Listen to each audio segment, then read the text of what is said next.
Bom, turma, vamos começar então? Esse aqui é o nosso Momento Passarinheiro. Meu nome é Melissa Alves, eu sou médica veterinária e ornitóloga. E aqui nos meus canais eu ajudo você a conhecer e identificar os pássaros por conta própria, pela aparência e também pela vocalização na sua região. Bora lá então? Boa tarde, Aninha! Então, gente, o tema de hoje é muito interessante e é: observe aves fazendo listas de espécies. Hoje eu vou entregar aqui para vocês tudo que eu consegui, mais ou menos nesse tempo aí da live de cerca de 1 hora, para que vocês possam entender quais são os benefícios para você que gosta de observar as aves fazendo listas de espécies, e também tem benefícios para as aves e para os nossos ambientes, e vocês vão se surpreender com a quantidade de coisa legal que eu vou falar hoje. Então, bora lá, essa daqui é a nossa live 76 do Momento Passarinheiro. Pronto. Por que então fazer listas de espécies? Bom, gente, eu sempre digo que fazer listas é a menor unidade da passarinhada. O que eu quero dizer? Eu quero dizer que não tem nada mais simples do que fazer uma lista de espécies. É você justamente prestar atenção no que você está conseguindo identificar, no que você está conseguindo ver e no que você está conseguindo ouvir, e escrever isso em algum lugar, documentar isso em algum lugar.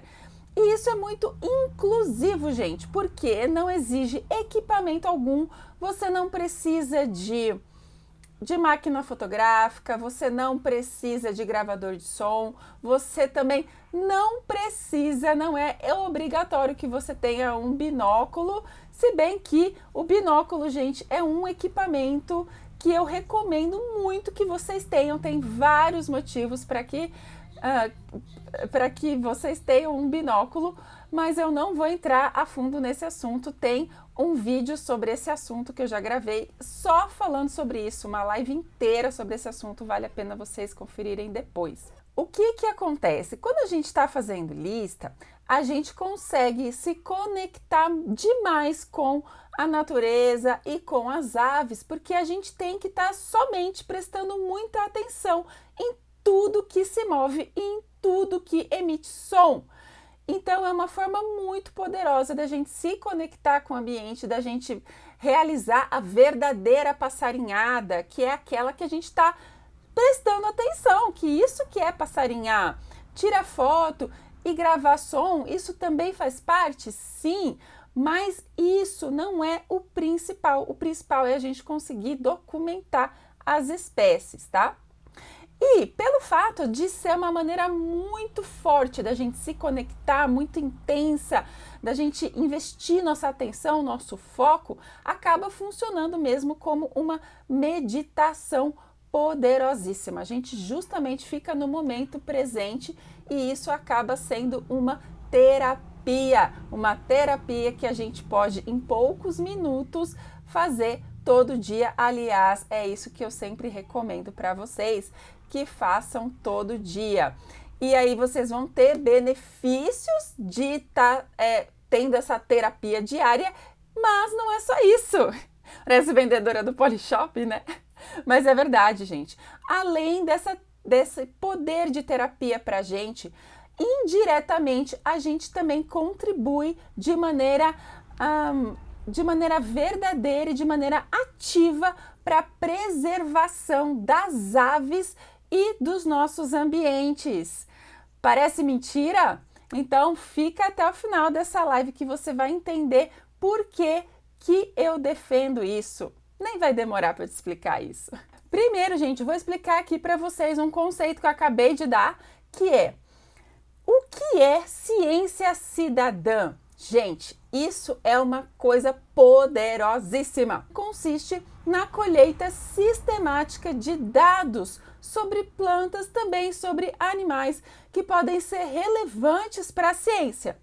Como assim?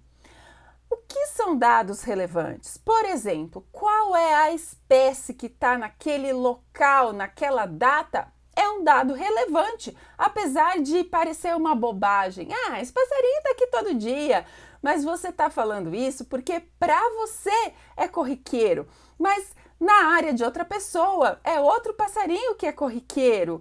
E se vocês pensarem mais macro ainda, que existem pessoas e passarinhos e ambientes diferentes no nosso mundo inteiro, essa informação sua ela é única, então valorize-a.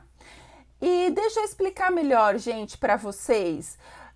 Quando você está documentando, escrevendo em algum lugar que você viu aquela espécie naquele dia, naquele horário, você está ajudando a monitorar, a observar, monitorando, cadastrando, documentando, mapeando aonde que está cada espécie em cada momento no tempo e no espaço.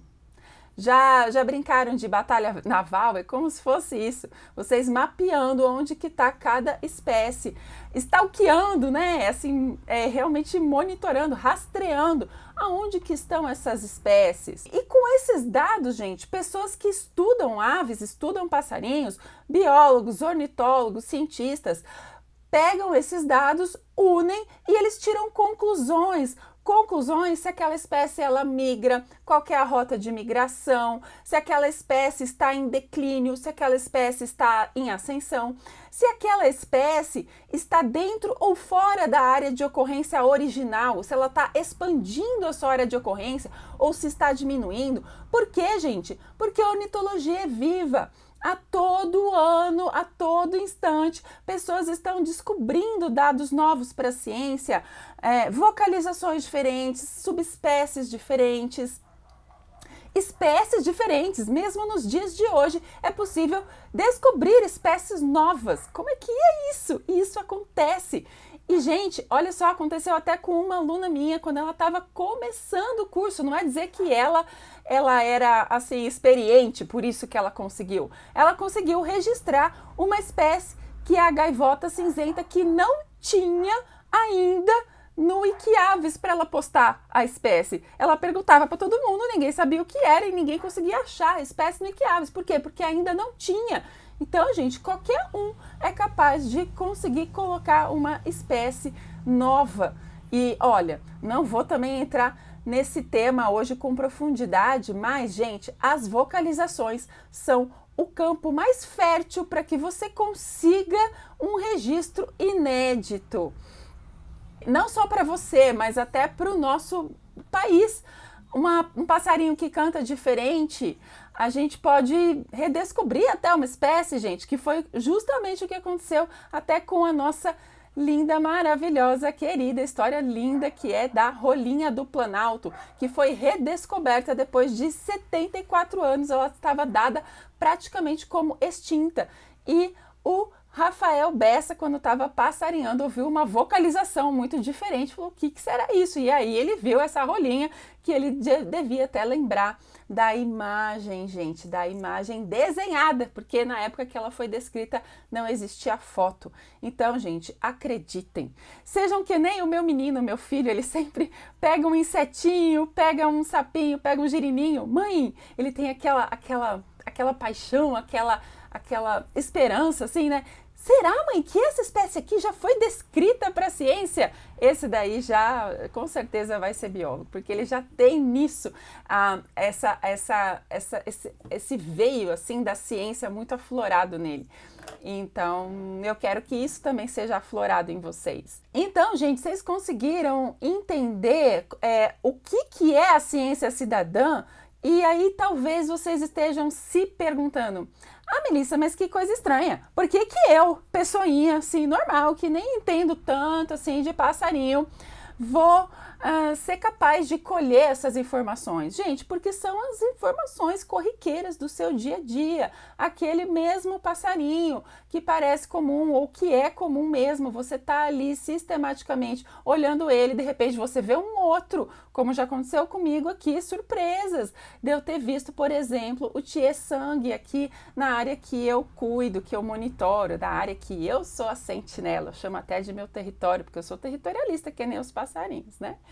E, gente, pensa numa coisa que nós não teríamos pernas, braços, cabeças, mentes para ter um agente, um biólogo, um veterinário, um técnico, um ornitólogo, um qualquer coisa espalhado pelo Brasil inteiro. A única maneira da gente conseguir consolidar esses dados e trazer esses dados é realmente tendo uma pessoa que olha isso em cada cantinho do nosso Brasil. E essa pessoa, por mais distante que isso pareça de vocês, são cada um de nós. Podemos fazer nossa parcela e a gente faz, entre aspas, brincando, porque passarinhar é uma delícia e passarinhar é um hobby, né? E a gente só deve conhecer um pouquinho as técnicas, saber como fazer para que a gente possa alçar esse grande voo, contribuir para a ciência cidadã e contribuir para o nosso equilíbrio mental através da ornitoterapia, que é a prática da observação de aves com a finalidade terapêutica, que é real, né? Quem aqui que pratica que vai discordar disso? Ninguém vai discordar, eu tenho certeza. Talvez eu tenha conseguido convencer alguns de vocês, falar assim, tá bom, né? Deixa eu me arriscar aí, ver o que é essa tal de lista, vou fazer, né? Aí, gente, existe a maneira antiga, maneira retrô de fazer lista, que pode ser num caderninho. Mas, gente, pensa que fazer lista num caderninho não vai alcançar os cientistas que vão analisar esses dados? Não, e também não vai ser capaz de trazer outros mega benefícios que eu vou explicar para vocês aqui hoje. Mas então, aonde que eu sugiro que vocês façam essas listas? Essas listas, gente, devem ser feitas prioritariamente em um aplicativo gratuito, que é o eBird, gente. O eBird é uma plataforma de ciência cidadã, ou seja, é um site que tem uma base de dados gigantesca. Esse mesmo site, gente, ele é disponibilizado para 253 países e ele é de origem norte-americana. Mas cada país tem o seu corpo de moderadores, que são aquelas pessoas que cuidam, recebem esses dados e cuidam para que não aconteçam, não existam erros que vão atrapalhar depois na ciência, né?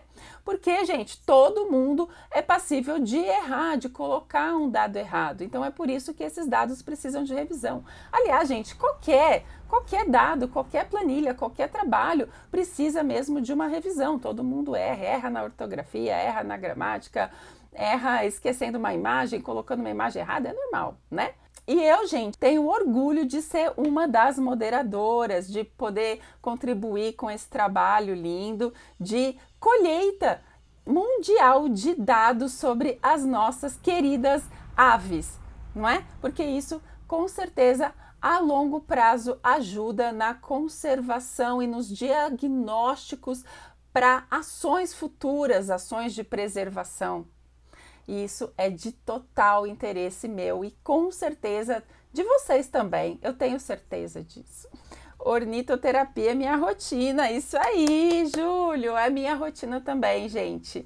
Aliás, sem querer entrar no assunto, já entrando, gente, observação de aves é uma atividade que você tem que incluir na sua rotina. Isso é a única maneira da gente perpetuar um hábito na nossa vida, é a gente incluir na nossa rotina. E é tudo de bom para a gente e para as aves a curto, médio e longo prazo.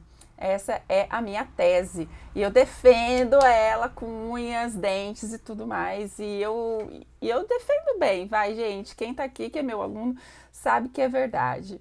Bom, e aí agora você pode estar pensando, tá bom, Melissa, então tem esse tal de eBird aí, como é que funciona? Gente, O eBird, ele tem um aplicativo que você instala no seu celular e tem também a plataforma, que é o site, que você normalmente vai acessar com maior conforto no seu computador. Mas você também pode acessar a base de dados através da plataforma no seu celular, se você estiver acessando ali pelo navegador, sabe? Abrir tipo o Google Chrome ou Safari no seu celular e acessar o site por lá. Mas, gente, o aplicativo do eBird, ele é muito fácil de usar, muito intuitivo, é gratuito também para vocês baixarem. Como que funciona esse aplicativo? Gente, o aplicativo, ele funciona como se fosse uma espécie de caderneta mesmo, né? Só que ela é uma caderneta super evoluída. Por quê? Porque se você começa a escrever o nome da espécie, ele já vem ali com as opções. Ah, você começa a escrever canário. Ai, canário, aparece lá, canário da terra, canário do brejo, canário rasteiro. Aí você vai lá, escolhe qual que é a espécie de canário, já vai linkar ali com o nome científico e tudo certinho. Outra coisa, o aplicativo, ele além de te facilitar a escrita do nome certinho da espécie, o aplicativo ele vai te filtrar um pouco as espécies da região. Ele vai te fornecer uma lista bem grandona com as possíveis espécies para a sua região. E se você tentar colocar ali uma espécie que realmente não ocorre naquela região, o aplicativo vai te fazer milhares de perguntas. Não, mas você tem certeza que isso aqui é uma raridade? Você vai ter que me explicar direito porque você está pondo esse registro aqui, sabe? Então, ele também contém um pouco os erros, principalmente os erros maiores, assim, mais grotescos. Às vezes a gente no começo não sabe muito bem o que tem, o que não tem, então a gente às vezes comete alguns erros. Outra funcionalidade do aplicativo, o aplicativo ele é capaz de determinar via satélite qual a sua exata localização e qual é a exata localização de cada registro, cada nome de passarinho que você está colocando ali e na hora. Vocês acreditam? Então, gente, isso é muito legal, porque você não tem trabalho nenhum e o aplicativo vai estar colocando ali dados super exatos da localização de cada espécie que você está colocando na lista. Até por isso, gente, é importante que se você estiver fazendo uma lista do tipo de percurso, calma que eu já vou explicar os tipos de lista, que é aquela que você faz um trajeto que você faz caminhando. A cada momento que você acabou de ouvir ou ver a espécie, você já coloca na lista, porque aí é aquela coordenada geográfica que vai ficar salva para finalidade de consulta depois. Tudo isso fica na base de dados. Olha quanta riqueza. E funciona, gente, mesmo esse aplicativo como uma caderneta, porque depois que você pega aquele dado e envia para a plataforma, submete, que a gente usa esse termo, né? Esse termo que está lá, submete, essa lista vai para a base de dados, vai para o site do eBird. E aí, depois, para manejar esses dados, é só via site, não é mais via aplicativo, tá? Então, isso daí é super importante que vocês tenham em mente. Pequenas edições, gente, é possível a gente fazer no aplicativo. Por exemplo, eu acabei de fazer uma lista, fechei a lista, a risadinha cantou. Aconteceu isso comigo hoje. Aí eu falei, putz, eu quero pôr a risadinha. Eu vou lá editar a lista, eu vou e coloco lá a espécie que ficou faltando. Fechou, gente? Deu para ficar claro aí? Então, a diferença entre o aplicativo e a plataforma que fica no site do eBird? Espero que sim, sem confusões. Mas o cadastro, gente, o cadastro é único, é um cadastro só. Você tem acesso ao aplicativo e ao site do eBird com seu login e senha, tá? Tudo gratuito. Agora eu vou dar uma explicadinha para vocês. Não, vou explicar da melhor maneira que eu conseguir quais são os tipos de lista, os principais tipos de lista que você deve conhecer para que você possa começar a usar o eBird hoje mesmo, fazer suas primeiras listas. Bom, gente, a primeira lista é a lista estacionária. Quais são as características dessa lista? Bom, gente, nessa lista o aplicativo vai medir o tempo que você está fazendo a sua observação. Olha só, ele mesmo já mede. Ele vai pegar a sua localidade pelas coordenadas do GPS e para esse tipo de lista você tem que se deslocar menos do que 30 metros. Como assim? Quer dizer, gente, que se você ficar andando em círculos, pode ser que você ande 1 quilômetro em círculos, mas você não saiu daquele círculo, não saiu de um raio ali de 30 metros, você ainda está fazendo uma lista estacionária. Às vezes eu fico ali na ponte, fico num zigue-zague doido e aí configura como uma lista estacionária. Mas na maioria das vezes as minhas listas até a ponte são listas curtinhas de percurso, porque eu percorro mais do que 30 metros e normalmente eu começo as listas aqui em casa, tá? Isso eu faço porque muitas vezes eu ouço alguma espécie aqui em casa e aí eu continuo ouvindo algumas no caminho e termino lá na ponte. Então é por isso que eu faço normalmente listas de percurso. Deu para entender a diferença? Mas se você estiver paradinho na janela do seu apartamento, na janela da sua casa, sentadinho confortavelmente, tomando seu café da manhã, na sua varanda, você pode e deve sim fazer a sua lista estacionária, tá? E aí você vai colocar nessa lista tudo que você ouvir ou tudo que você vê, que você tiver certeza. Isso é muito importante, gente, que você tenha certeza de qual é a espécie.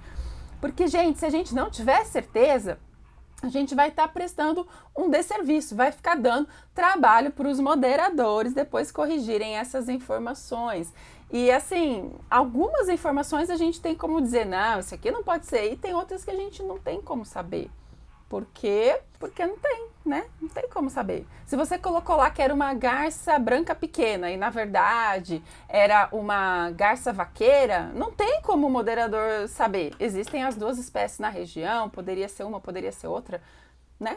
Você é a autoridade máxima, por isso você tem que ser responsável pelas informações que você está colocando ali, porque essas informações são valiosas para que cientistas analisem e tirem conclusões que podem preservar e conservar as nossas aves e ambientes, tá? Bom, gente, o próximo tipo de lista que vocês devem conhecer é o tipo de lista casual. O que essa lista tem de especial? Essa lista, gente, como o nome dela já diz muito bem, é uma lista que contém aquelas espécies que a gente casualmente reconheceu, que a gente identificou. Quer dizer que a gente não estava propriamente passarinhando, mas a gente percebeu uma espécie, a gente tem certeza que tinha aquela espécie naquele momento, naquele local, e a gente quer registrar, a gente quer deixar esse dado documentado. Então, a gente pode abrir uma lista rapidinho, uma lista casual. Esse tipo de lista, gente, ela tem duas características. Ela não marca tempo, porque é da própria natureza dela não marcar tempo, porque ela é uma lista que não importa muito o tempo, tá? É uma lista que você abre e ela já fecha automaticamente. E ela também não marca deslocamento, porque imagina-se, espera-se que você ouviu aquela espécie e você colocou lá, documentou, abriu rapidinho e já fechou, tá? Isso daí é um tipo de lista casual. Então, o que importa é você ter conseguido identificar e você ter marcado lá. Uma dica, gente, sempre que eu tô passarinhando mesmo, mas eu já tinha terminado minha passarinhada, aí eu tô me deslocando para outro lugar, tô de bicicleta, aí eu vejo uma outra espécie e falo, nossa, não tinha visto o tucano na outra lista, vou dar uma paradinha aqui, vou fazer uma casual, vou registrar o tucano. Aí eu registro o tucano. Aí eu falo, mas também tem canarinho, tem sabiá, tem lavadeira mascarada. Eu falei, então peraí, deixa eu anotar esses. Eu falo assim, quer saber? Vou fazer uma listinha estacionária de 5 minutos. Se vocês tiverem, gente, essa oportunidade de, ao invés de fazer uma casual, fazer uma listinha estacionária de 5 minutinhos, ela já vai fornecer muito mais detalhes, muito mais informações, vai ser muito mais valiosa para quem está recebendo esses dados do que só uma lista casual, tá? Mas eu super entendo que, por exemplo, às vezes eu tô aqui trabalhando, aí canta a Siriema, eu falo, a Siriema cantou, então eu vou fazer uma lista, aí eu faço uma casualzinha, vou lá, abro, Siriema, já fecho, pronto, vida que segue, continuo produzindo aqui meus conteúdos, minhas aulas para vocês, entenderam? Tá? Então é assim que a gente usa uma lista casual e é assim que a gente faz uma lista casual, tá bom? Bom, e a lista de percurso, gente? A lista de percurso é aquela lista que a gente de fato faz um percurso, que a gente se desloca mais do que 30 metros. Então a gente vai fazer, por exemplo, uma ida até a padaria, né? Normalmente a padaria é mais que 30 metros da nossa casa. Aí a gente pode falar assim, vou fazer uma listinha no caminho. Beleza. Aí você vai, faz a sua lista. Quando chega na padaria, você para o trajeto, porque normalmente esses trajetos são de ida e volta pelo mesmo percurso. Então, gente, isso é um detalhe importante da lista de percurso. Quando vocês vão ir e voltar pelo exato mesmo trajeto, o ideal é vocês pararem a lista quando vocês chegam no final do trajeto antes de voltar, para aquela distância do trajeto não ficar duplicada, não ficar o dobro do que é a realidade. Por quê? As listas de trajeto, elas são para analisar quem são as aves que podem ser encontradas naquele espaço. E o espaço também conta em quilômetro. E se vocês não desligam a lista no final, antes de voltar, acaba ficando duplicado o tamanho do trajeto, tá? Mas vocês podem, claro, na volta, continuar colocando as aves que vocês identificarem no caminho e adicionar um tempo a essa lista, beleza? Fechou? Uma coisa muito importante das listas de percurso é que é imprescindível que elas sejam feitas dentro do mesmo tipo de ambiente, gente. Isso daí foi um erro que eu já cometi várias vezes e que eu parei, tá? Por favor, parei, mas eu já cometi sim quando eu comecei a usar o eBuddy, porque eu não tinha orientação. Aí o que eu fazia? Às vezes eu até começava uma lista aqui, Itaiandu, aí eu ia até Passa Quatro, ia de carro para Passa Quatro, às vezes de bicicleta, e aí deixava ligado, gente, estava passando por vários ambientes. Isso daí não é uma lista legal de percurso, não deve nem ser considerada uma lista de percurso, porque ela não tem muita validade, sabe? Porque você está percorrendo vários tipos de ambientes, ela não vai servir para uma pessoa que está procurando determinada espécie encontrar aquela espécie. Ela só serve quando você está fazendo um trajeto dentro do mesmo tipo de ambiente. Porque a gente encontra espécies em cada tipo de ambiente, né? Cada tipo de ambiente tem uma determinada composição de aves. Então, é isso que é importante que vocês saibam sobre as listas de percurso. Então, hoje, por exemplo, quando eu vou fazer uma observação de aves de bicicleta, por exemplo, eu vou e aí eu paro em momentos específicos, abro listas, quando eu vejo uma espécie ou ouço uma espécie interessante, aí eu abro a lista e fecho a lista naquele ponto. Aí eu ando mais um pouco, abro a lista e fecho a lista. Isso é muito mais interessante, muito mais valoroso, como colheita de dados, gente, do que eu abrir uma lista e fazer a mesma lista do trajeto inteiro, tá? Provavelmente não vai ter muita serventia, até porque essa lista que você percorreu um trajeto, vamos supor, de 10 km de bicicleta, você nem deve colocar essa lista dentro de um hotspot. Porque o hotspot, gente, é um ponto que centraliza as listas, mas é justamente aquele ponto onde uma pessoa vai chegar naquele ponto e vai ter uma probabilidade de encontrar aquelas espécies que estão relacionadas ali. Se você Pega a sua bicicleta, dá um rolê de 10 quilômetros, passa por área de mata, área de brejo, área de montanha, depois você volta para o mesmo ponto e você joga essa lista de percurso naquele ponto. Aquela pessoa desavisada que vai visitar aquele ponto e achando que vai encontrar uma tesoura do brejo naquele ponto, ela não vai encontrar. Porque essa tesoura do brejo ela foi registrada numa lista de trajeto que está muito longe daquele ponto. E aí isso tira a serventia do hotspot, que é justamente a finalidade de deixar público para quem quiser visitar aquele ponto as espécies que podem ser encontradas ali, e inclusive a frequência, qual que é a chance de alguém chegar naquele pontinho e registrar aquelas espécies. Não é mágico, gente? Então, mas para isso funcionar direitinho, todo mundo tem que saber usar a ferramenta, senão vira uma salada mista e ninguém entende nada, não é? Gente, ficou claro o conceito de lista de percurso? Não cometam o erro que eu já cometi no passado, tá? Se fizer uma lista de percurso passando por vários tipos de ambientes, o que não é certo, não coloca dentro de um hotspot. Tá, e agora listas históricas. É o outro tipo de lista importante que vocês conheçam, que são aquelas listas, gente, que a gente pode construir baseado em dados do nosso passado, como diz o nome da lista, históricas. Então, o que a gente pode fazer? A gente pode, por exemplo, pegar aquelas fotos que a gente tem guardada no nosso HD, ou então aquelas fotos que estão no Wikiaves, mas não estão no eBird, porque a gente não usava eBird na época, e a gente pode, baseado na data e horário daquelas fotos, daqueles registros ou daquelas gravações sonoras, a gente pode construir listas. Aí você fala, mas por que eu vou querer fazer isso, Melissa?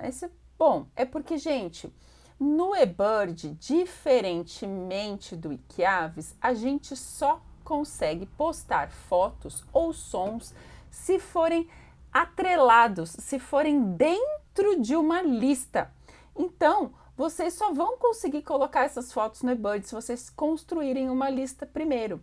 Então, vocês têm que organizar essas fotos por data e horário, colocar o horário e data da primeira espécie e da última, começa e termina uma passarinhada, coloca ali todas as espécies e coloca ali as fotos e ou gravações de cantos, gravações sonoras. E qual que é a vantagem? Por que você faria isso, gente? Bom, primeiro, para você fornecer esses dados históricos para uma outra base de dados. Isso enriquece demais a plataforma, enriquece demais os dados que os cientistas vão querer analisar depois. Que mais, gente? Também serve para você organizar os seus dados, as suas fotos, os seus sons, ter organizado e você ter uma maneira fácil de buscar elas no eBird, gente, porque no eBird, você acessando a sua página lá no site, no seu eBird, você coloca lá o seu nome, a espécie que você quer buscar, e em poucos cliques você tem acesso a todas as fotos que você já tirou daquela espécie. Isso, por exemplo, é um recurso que me ajuda demais, gente, porque é a maneira mais inteligente de organizar as minhas fotos. Quando eu preciso de uma foto e a foto não está nem no Wikiaves, nem no eBird, é praticamente como se eu não tivesse a foto daquela ave, porque normalmente eu preciso com pressa, porque eu estou montando aula, eu não tenho muito tempo para fazer essas coisas, porque eu produzo muito conteúdo, então eu preciso de rapidez, e se eu não tiver a foto rápida, não adianta nada ter, sabe? E isso pode acontecer com vocês. E também é uma maneira de vocês assegurarem o acervo fotográfico e sonoro de vocês. Já vi muita gente perder aí HD, perder informação e pode perder para sempre. Ao passo que, se essa informação estiver numa base de dados confiável, num servidor, e está online, você tem acesso de todo lugar e tem acesso sempre, né? Então, gente, fiquem atentos a isso. Aí, gente, vamos para outra pergunta que as pessoas me fazem. É possível postar fotos e sons no eBird? A resposta é que sim, gente. E é fácil? Sim, é muito fácil.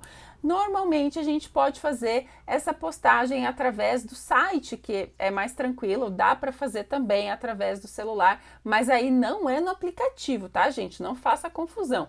É através do site mesmo do eBird. Vocês podem selecionar lá as fotos de vocês e postarem, tá? Só que tem essa questão. A foto ela tem que ser postada somente depois que a gente já submeteu a lista de espécies onde tem a fotografia desse passarinho, né? Aquele passarinho que você fotografou tem que estar na lista.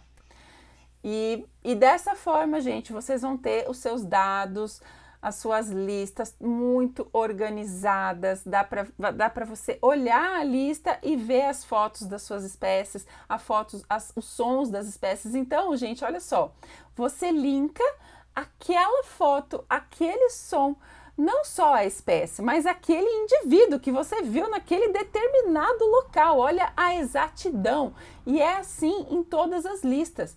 E isso é legal também porque dá para os cientistas aquela noção também de variação entre as subespécies. Dá para tirar o tipo de conclusão do refinamento assim. Olha, tá vendo? A Melissa, ela registrou, vou dar um exemplo, tá, gente? Um exemplo.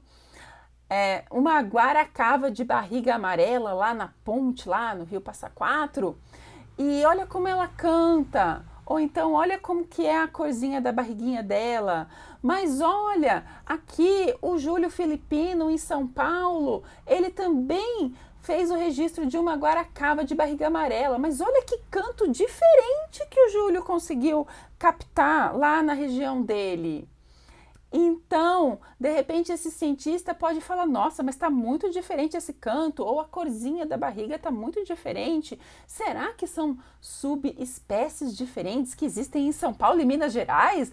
Olha, vamos fazer um estudo sobre isso. Entendem, gente? Essa é uma maneira de meio que trazer mais perto essa variedade, essa exatidão que essa ferramenta nos dá para que a gente consiga colher os dados de maneira muito mais assertiva e exata, não é? Então, gente, olha só que legal que é fazer lista. Apaixonada por lista, né? Listeira. Eu sou mesmo. Outra coisa que as pessoas me perguntam, na sequência que eu falo que dá para postar foto e som, é assim: Melissa, é possível postar fotos e sons no eBird sem saber qual que é a espécie? Não, aí não, gente, não dá não. Não dá. E vírgula no eBird não dá, mas no Wikiavis dá, gente. No Wikiavis é possível vocês postarem as fotos e os sons, e aí um moderador vai dar a sugestão de ID, né, de identificação da espécie para vocês. Mas já que o eBird não tem essa funcionalidade, ele tem duas ferramentas poderosíssimas para ajudar vocês na identificação por imagem e na identificação por som. Então, a gente tem dois aplicativos. O Merlin Bird ID, que vai ajudar principalmente na identificação das imagens, ou por descrição de vocês, ou então por foto. Existe a inteligência artificial que analisa uma foto de vocês para dar uma sugestão de identificação, coisa maravilhosa. E também a mesma coisa acontece com a identificação dos sons. O BirdNet, ele serve para isso, gente. O BirdNet serve para que vocês possam fazer a identificação das aves, então, pelo canto que elas fazem, gente. Você pode gravar um pedacinho da vocalização, submeter lá para a plataforma e a plataforma vai te sugerir qual que é a espécie que está cantando. Parece mágica, é muito, muito legal de identificar, de conhecer, perceber a presença das espécies assim na nossa região, tá? E algumas pessoas também me perguntam, mas Melissa, o Merlin também tem uma função, né, de Sound ID, que seria a identificação das aves pelo som no Merlin. Só que aí o que acontece, gente? Eu sei que o BirdNet, ele é uma evolução do Merlin Sound ID, tá? Então, sempre que vocês quiserem mesmo uma acurácia maior na identificação dos sons, querem um aplicativo melhor, usem o BirdNet ao invés de usar o Merlin para identificar os cantos aí das espécies da região de vocês, fechou? Ah, e aí, gente, também algumas pessoas me perguntam: Melissa, é possível saber quais são as espécies que tem no meu município usando o eBird? E aí eu vou te dizer que sim, é super possível. E isso é possível através dos hotspots, gente. É um pouquinho diferente do que a gente vê no Wikiaves. No Wikiaves a gente consegue filtrar espécies por município. Mas, gente, no eBird é diferente. A gente não faz esse filtro por município, a gente faz filtro por localidade. Então, como que vocês podem ter ideia de quais são as espécies mais comuns no eBird na região de vocês? Aí, vocês têm que ir lá no site do eBird e fazer uma busca pelos hotspots que podem ter pertinho da casa de vocês. E aí vocês têm acesso ao compilado de espécies que tem próximo da casa de vocês. E com esses dados vocês também podem olhar lá no mapa, no gráfico de barras e ter ideia da frequência, qual que é a chance de você encontrar cada espécie que está listada ali, gente. Olha o grau de acurácia. Inclusive, dá até para pedir para imprimir uma lista para você levar lá para o campo e procurar por aquelas determinadas espécies. O eBird também faz uma filtragem. Ele filtra para você o que é chamado de espécies-alvo, que no nosso jargão passarinheiro, principalmente no Wikiaves, a gente costuma conhecer como lifers, né? São aquelas espécies inéditas para nossa coleção naquele local, naquela região. Então, no eBird é conhecido como espécies-alvo. A plataforma compara quais são as espécies que você já observou ou já fotografou com as espécies que tem naquele determinado hotspot. E ele te fala, ó, aqui nesse hotspot, o que é novidade para você, o que é alvo, o que deve ser o seu alvo de procura, são essas espécies aqui, e essa é a frequência com a qual você pode encontrar cada uma delas, gente. Não é mágico? Isso dá pra gente uma consciência muito grande, muito forte de planejamento até das nossas saídas de campo, das nossas passarinhadas. Gostaram? É uma dica muito massa, eu adoro falar isso para as pessoas. Agora a gente entrou num conceito mesmo de hotspot, né? Por que o hotspot ele tem esse poder, gente, de apresentar para a gente as espécies mais comuns e a gente pode ir para aquele local sabendo disso? É porque o hotspot, gente, ele é um ponto centralizador de lista. É aquele ponto que alguma pessoa como eu ou como você criou e sistematicamente vai documentando, vai escrevendo, vai subindo, submetendo listas de espécies para aquele ponto. Então você vai sempre alimentando, alimentando. Quanto mais dias você estiver alimentando aquele ponto, maior riqueza aquele ponto vai ter para quem for visitar. Essa é outra característica legal dos hotspots. Eles são locais que devem ser públicos. E também essas informações são públicas. Você coloca uma espécie lá, todo mundo que olhar naquele ponto vai saber que aquela espécie existe naquele ponto e vai poder visitar aquele ponto porque sabe disso. Aí, gente, outro detalhe importante do hotspot é que ele não seja muito amplo. A área de abrangência dele tem que ser num raio de até 1 quilômetro. Para quê? Porque a pessoa ela vai naquele ponto, ela não vai ficar procurando ali na região, gente. Quanto mais específico, quanto mais certeiro for aquele ponto, maior é a acurácia para quem estiver procurando um passarinho naquele ponto, né, gente? Porque não tem uma plaquinha lá com instrução, ó, você dá 20 passos para a esquerda, 20 para a direita para achar o passarinho. Não, a pessoa vai olhar naquele mesmo ponto. Então, gente, é por isso que os hotspots são tão exatos, são tão importantes, são tão valorosos, tá? Então, eles facilitam muito o rastreamento, o encontro, a rastreabilidade dos passarinhos para a gente poder registrar o que a gente quer, o que a gente procura. Uma dúvida que muita gente tem em relação ao hotspot é a seguinte: tem gente que acha que hotspot tem que ser aquela tradução literal do nome. É um ponto quente para observação de aves, gente. Não, não necessariamente. É simplesmente um ponto que concentra listas de pessoas que sistematicamente olham, né, procuram passarinhos naquele ponto, tá? Não necessariamente é um ponto que de alto valor ecológico, que está numa reserva, qualquer ponto. E aí, o que eu quero que vocês levem de lição disso que eu falei é que qualquer ponto mesmo pode ser um hotspot, vírgula, desde que seja um ponto público, para que qualquer pessoa possa colocar listas e visitar esse exato ponto. Fechou? Então é isso que é hotspot, é esse pontinho que nos ajuda a encontrar os bichinhos. Se vocês lembrarem dessa definição tosquinha, mas simples, já tá valendo. Aí, gente, as listas de percurso, elas podem ficar em hotspots? Aí a resposta é depende, gente. Tem situações que as listas de percurso, elas podem sim ficar dentro dos hotspots, que é justamente, gente, quando esse hotspot, ele engloba um local grande, por exemplo, uma reserva de Mata Atlântica que tem as mesmas características e que é grande, por exemplo. A gente tem um hotspot só para essa área. Não pode ser muito, muito grande, que nem o Parque Nacional de Itatiaia, que tem vários hotspots.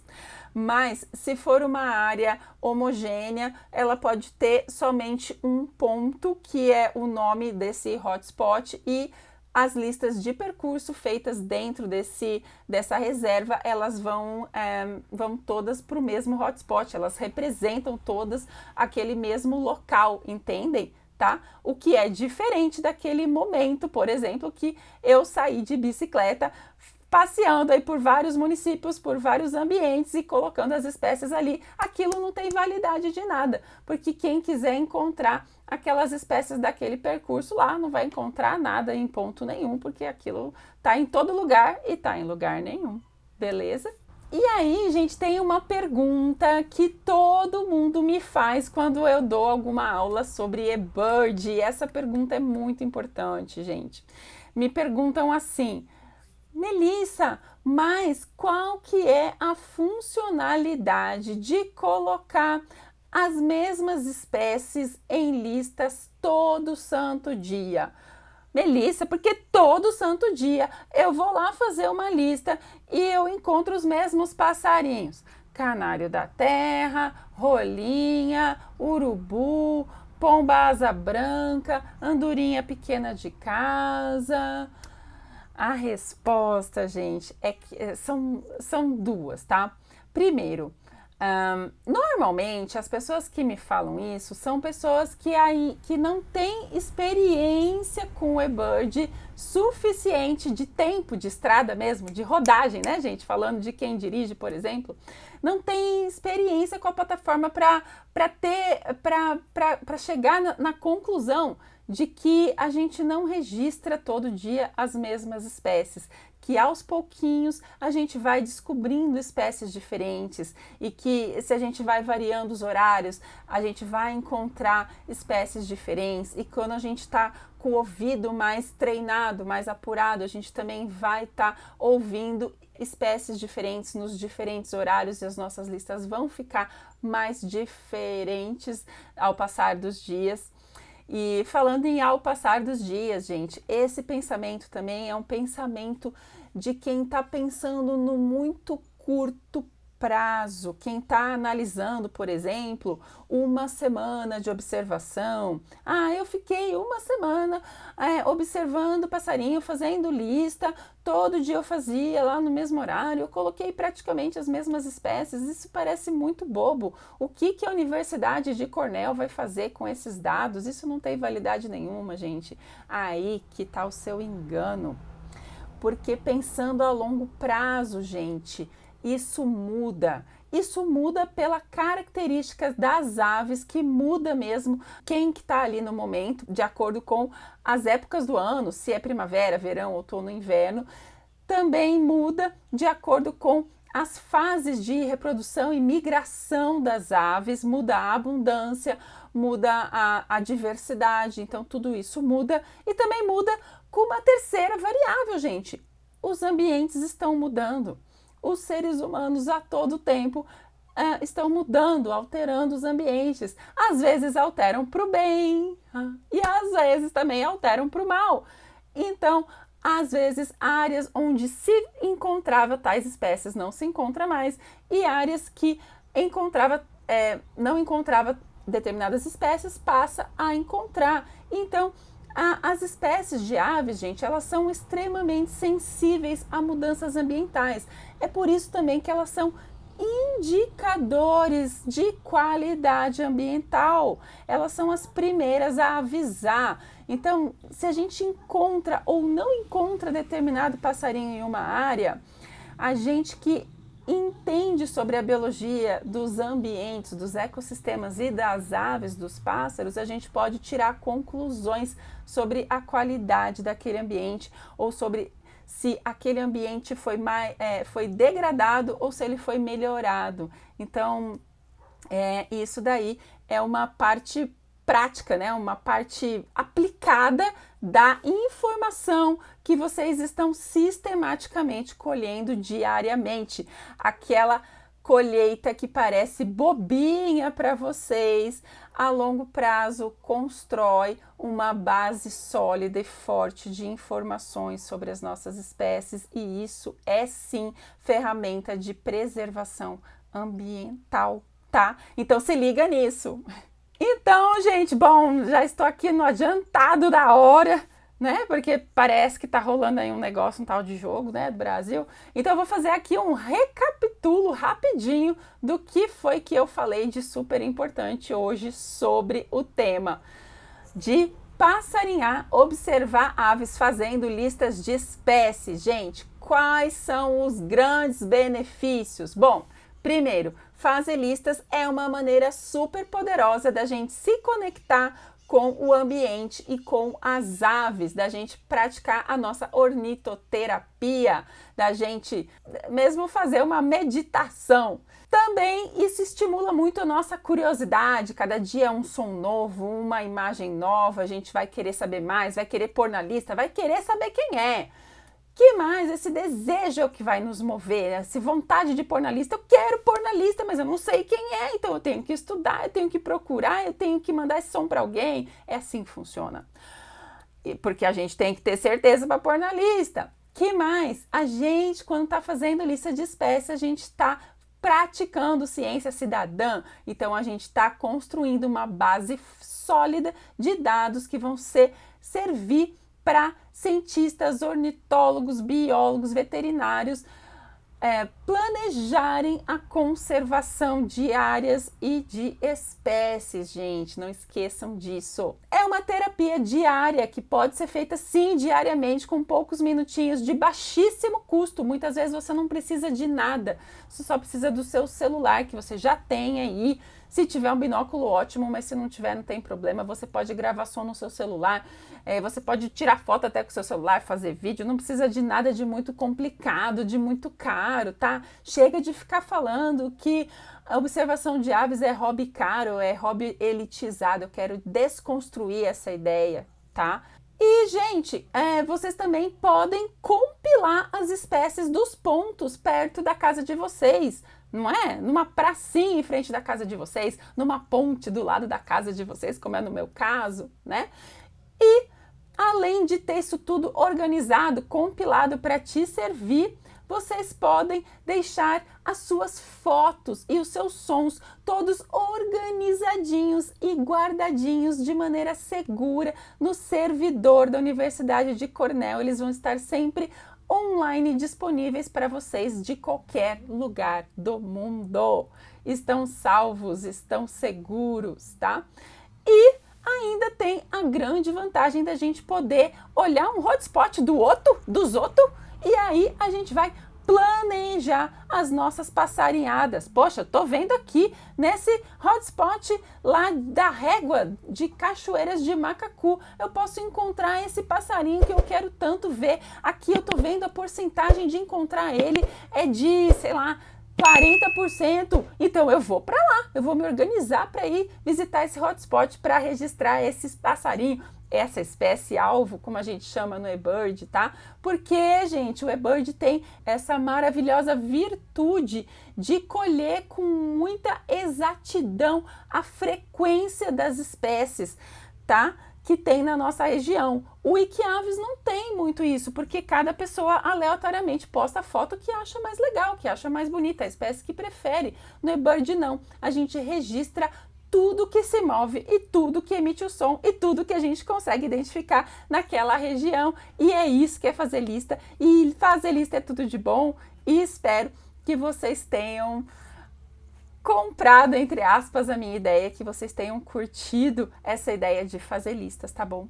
Ai, turminha, olha, vou falar, vocês são já uns vencedores de terem ficado aqui comigo até agora, de não terem me abandonado, me deixando sozinha nesse dia de Jogo do Brasil, mas é isso, gente, consegui terminar meu conteúdo, eram essas ideias que eu queria passar para vocês nessa tarde ensolarada de hoje. Super obrigado pela presença de todos e de cada um de vocês e até a próxima! Um beijo para vocês. Ornitoterapia, gente, adoro. Obrigada, gente. Tchau, tchau. Vão lá, né? Se vocês quiserem assistir o jogo, dá para ver ainda. Valeu, turminha. Gratidão.